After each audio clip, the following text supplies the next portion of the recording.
اور اس نے کہا کہ میں اپنے زائد ضرورت یعنی ان نیچرل بال اتارنا چاہتی ہوں، تو آپ نے کہا اذیت کو جس حد تک ممکن ہو دور کر دو۔ اچھا، اب یہ جو جملہ ہے نا بڑا زومانی ہے، بعض لوگوں نے اس کو ایک طرح سے سمجھا، بعض نے دوسری طرح۔ ایک نے سمجھا کہ جب یہ ویکسنگ ہوتی ہے تو اذیت ہوتی ہے، تو انہوں نے کہا کہ اپنے آپ کو اذیت سے بچاؤ۔ دوسروں نے اس کا معنی یہ لیا کہ جب بال ہوتے ہیں تو وہ بہت اذیت والی چیز لگتی ہے کہ عورت مرد لگ رہی ہے تو اس کو اتار لو۔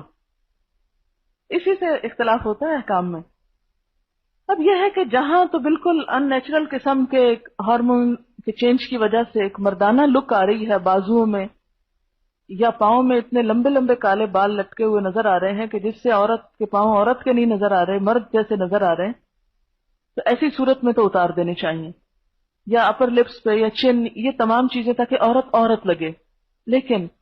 پنڈلیوں پہ بھی آپ کراتے ہیں تو گھٹنے مت دکھائیں، گھٹنا عورت کا بھی عورت کے سامنے نہیں کھلنا چاہیے، اور باقی حصے بھی جو سطر میں آتے ہیں وہ آپ نہیں دکھا سکتے۔ عورت کی چن پہ یا اپر لپس پہ بالوں کا ہونا یہ مردانہ پن کی علامت ہے، اور ایک بیماری ہے۔ اگر کوئی اس بیماری کو دور کرواتا ہے، مثلاً وہ ایک پرماننٹلی بال ختم کرواتے ہیں، میں نے کسی کو کرتے ہوئے بھی دیکھا ہے، جس میں بالوں کی جڑیں جلا دی جاتی ہیں، کوئی حرج نہیں، کیونکہ یہ مردانہ پن ہے۔ ایک عورت عورت نہیں لگ رہی، مرد لگ رہا ہے، تو مردوں کی مشابہت سے ویسے بھی منع کیا گیا ہے، عورت کو عورت لگنا چاہیے۔ یا بال ہیں اور عورت اس میں تکلیف محسوس کرتی ہے کہ ان بالوں کو اتارے، تو اگر وہ بلیچ کر لیتی ہے کہ وہ چہرے کے رنگ کے ساتھ ہو جائیں تو وہ یعنی عورت کو عورت لگنے میں مدد دے رہے ہیں۔ اچھا، اسی طرح اگر بازوؤں پہ ہاتھوں پہ ایسے بال ہیں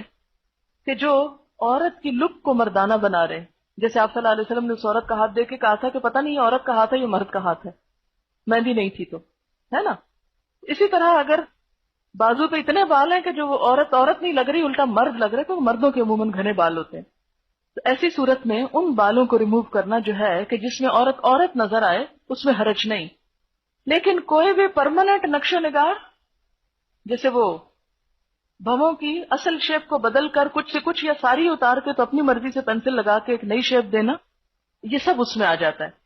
ہاں، بھویں مثلاً یہاں سے دو جڑی ہوئی ہیں، تو اب یہ کیا ہے کہ یہ ایک اوریجنل عورت کی شکل نہیں ہوتی، ایک بیماری آپ کہہ سکتے ہیں، تو اس میں اگر ان کو الگ کر لیا جائے تو وہ فطرت پر لانا ہے، فطرت میں تبدیلی نہیں ہے۔ فطرت میں تبدیلی کیا ہے کہ اصل سارا کچھ اتار دیا آپ نے اور اپنی مرضی سے لگایا، اور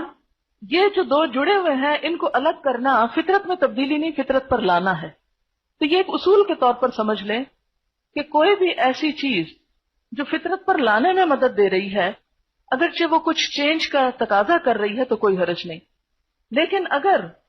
وہ اللہ کی ساخت، جیسے فَلَا يُغَيِّرُنَّ خَلْقَ اللہ میں پیچھے آپ پڑ چکے ہیں، اللہ کی ساخت تو بدل رہی ہے تو وہ درست نہیں۔ آنکھوں کے درمیان سے بال کیا مرد بھی نکال سکتے ہیں؟ ان کو مرد ہی رہنے دیں۔ کچھ لوگ کہتے ہیں کہ پیریڈز کے دوران تھریڈنگ ویکسنگ نہیں کرا سکتے، اس کی بھی کوئی دلیل لائیں۔ ہر وہ چیز جس پہ آپ نہیں کا فتویٰ دے رہے ہیں، پہلے بھی میں نے آپ کو بتایا تھا کہ الاصل فی الامور الاباحہ، ہر کام کی اصل کیا ہے کہ یہ جائز ہے۔ جب آپ نہ کر رہے ہیں اس کے کہ جائز نہیں، تو پھر آپ کو دلیل دینی پڑے گی، اور اگر دلیل نہیں تو اس کو جائز ہی رہنے دیں۔ اسی سے پچھلی قوموں نے بھی دین میں ناجائز سختیاں پیدا کی تھی، اور اس کی وجہ سے دین ناقابل عمل ہو گیا۔ دین کو نیچرل رہنے دیں، قابل عمل رہنے دیں، اس کی وسعت برقرار رکھیں تاکہ سب لوگ دین کے دائرے کے اندر رہیں۔ اگر ہر ایک کو باہر نکالتے جائیں گے تو پھر آپ خود ہی پرہیزگار نظر آئیں گے بس۔ پھر اسی طرح زینت کا جو ہے ذکر ہوا کہ جس سے انسان آرائش کرتا ہے اپنی، تو اس میں بھی غلو سے کام نہیں لینا چاہیے۔ اب یہاں سے کوئی یہ نہ سمجھے کہ قرآن تو کہتا ہے بیوٹیفائی کرو اپنے آپ کو، لہذا جس طرح چاہو کرو، یہ معنی نہیں ہے اس کا، کیونکہ بیوٹیفیکیشن میں بھی اللہ تعالیٰ نے اور اس کے رسول صلی اللہ علیہ وسلم نے کچھ حدود مقرر کی ہیں۔ مثلا حدیث میں آتا ہے لعن الرسول علیہ الصلاۃ والسلام الواشمۃ والمستوشمۃ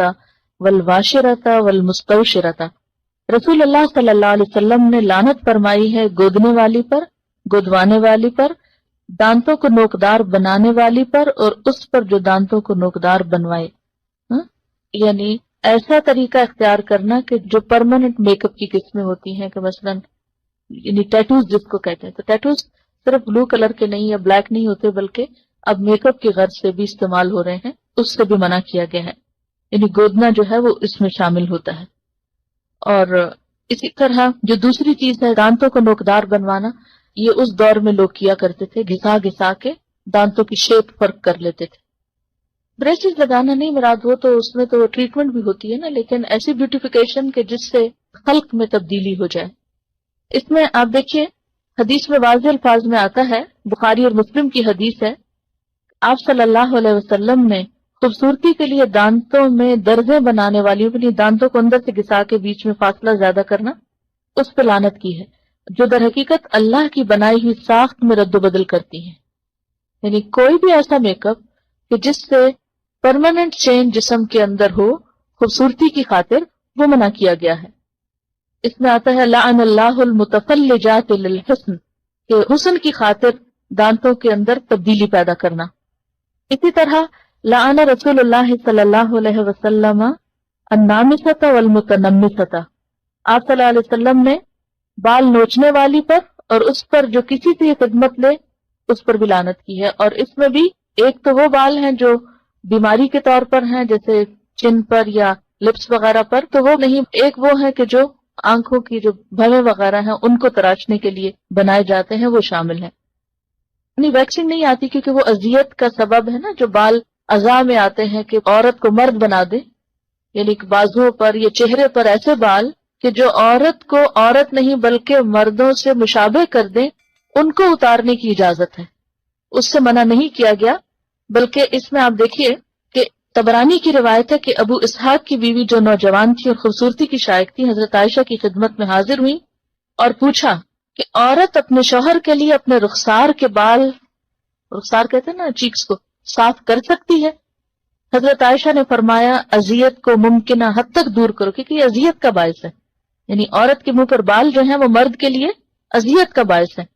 تو یہ کتاب اللباس فتح الباری میں روایت آئی ہے، تو اس کی اجازت ہے۔ اسی طرح بالوں میں بال جوڑنا جو ہے، جوڑا بنانا یا بالوں کو کسی بھی طرح پیچ کر کے اس میں لگا کے خوبصورت بننا جو ہے وہ بھی منع ہے۔ حدیث میں آتا ہے، بخاری کی روایت ہے، اللہ تعالیٰ نے بال جوڑنے والی اور جڑوانے والی عورت پر لعنت فرمائی ہے۔ اور اس میں آپ دیکھیے کہ ان ساری جو احادیث ہیں ان میں ایک چیز مشترک ہے، اور وہ کیا ہے؟ لعنت کا لفظ، یعنی اللہ کی رحمت سے دور ہیں ایسے لوگ۔ ایک اور حدیث میں آتا ہے کہ بنی اسرائیل اس وقت ہلاک ہوئے جب ان کی عورتوں نے ایسے کام کیے، یعنی بنی اسرائیل کی ہلاکت کے پیچھے بھی ان کی عورتوں کی حد سے زیادہ زینت میں دلچسپی تھی۔ پھر اسی طرح ایک اور حدیث ہے جس سے پتہ چلتا ہے کہ بالوں کے اندر اگر کوئی جیسے دھاگے کے یا اون کے کوئی پیچز لگائے جائے تو منع نہیں ہے زینت کے لیے، جیسے چٹیا ڈالتے ہیں یا مہندی یا پراندہ یا وہ جو کلپس وغیرہ ڈالتے ہیں یا بیڈز ڈالتے ہیں، اس سے منع نہیں کیا گیا کیونکہ وہ پتہ چل رہا ہے کہ کوئی ایکسٹرا چیز ہے۔ اور پھر اسی طرح یہ ہے کہ خضاب لگانا جو ہے، یعنی بالوں کو رنگ لگانا، اس میں سیاہ رنگ سے منع کیا گیا ہے، لیکن جو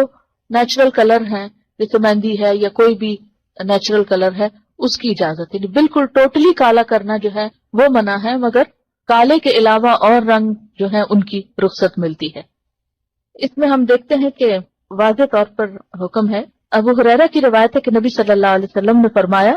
یہود و نصارہ خضاب نہیں لگاتے، تم ان کے خلاف طرز عمل اختیار کرو، یعنی بال سفید رکھنا پسندیدہ نہیں، ان کو رنگنا زیادہ پسندیدہ ہے۔ ٹھیک ہے، یعنی بعض لوگوں کا خیال یہ ہے کہ کلر کرنا جو ہے یا خضاب لگانا جو ہے وہ شاید تقوی کے خلاف ہے،